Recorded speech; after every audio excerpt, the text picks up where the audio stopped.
They're here, Lupita cried. Uncle, they're here. She ran to her uncle, who was dozing in his rocking chair. He opened his eyes. Are you sure, he asked. I am sure. Then Pequeña, dear one, hurry, get my cane.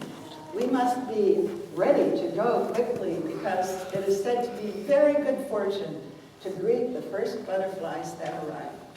Lupita ran to get his cane, and then he leaned with his hand on her shoulder and the other hand on his cane, and slowly, creakily got up to his standing position. His knees creaked about as much as the floor underneath his feet.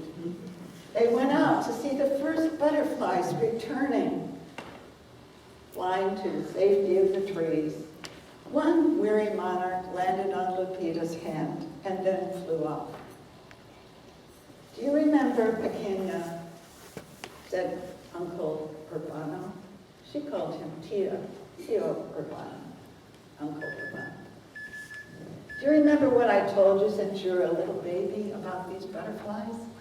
See, said Lupita, we must never capture or kill any of these butterflies because they are the souls of the dead returning to visit us. To know that we have not forgotten them and that we honor them. Yes, said Tio Urbano.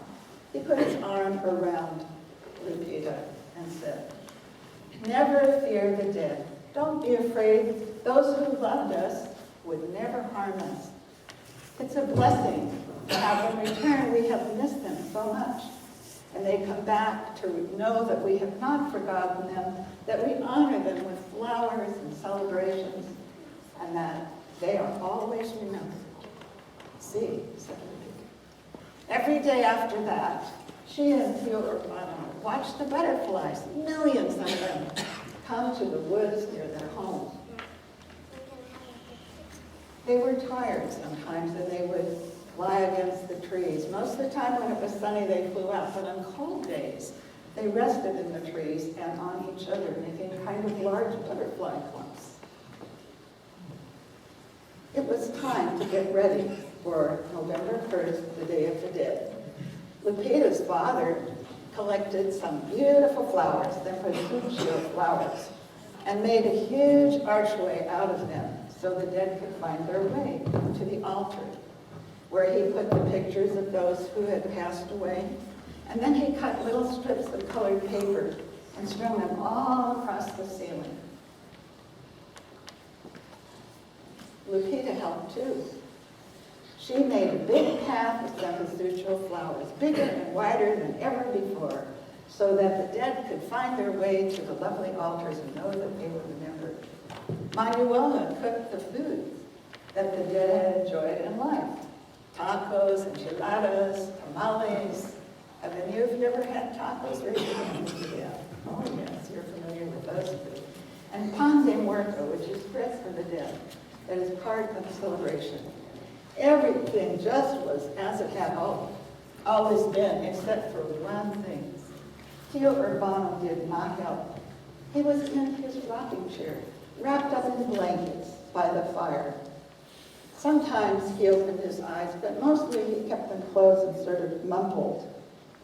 And when he did open his eyes, it was so he could watch the butterflies. Then, in the next day or two, Tio Urbano took to his bed. Lupita was very worried about him. She went to him and held his hand, and she told him all about school and her friends, but he did not open his eyes. Another day passed, and Lupita was dreaming of butterflies when she was awakened by a hand on her shoulder. She looked up to see her father, her papa, tears coming down his face. Tio Urbano, she asked. Steve, he said. The days after that were very cold and gray for Lupita.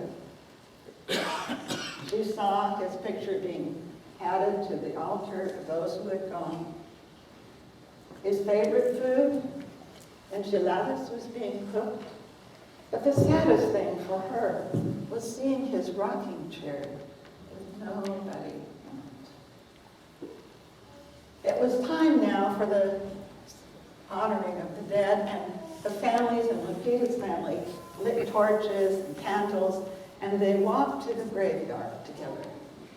When they got there, they cleaned up the grave, except not Tio Urbano's grave, because it was not dirty, he had just died.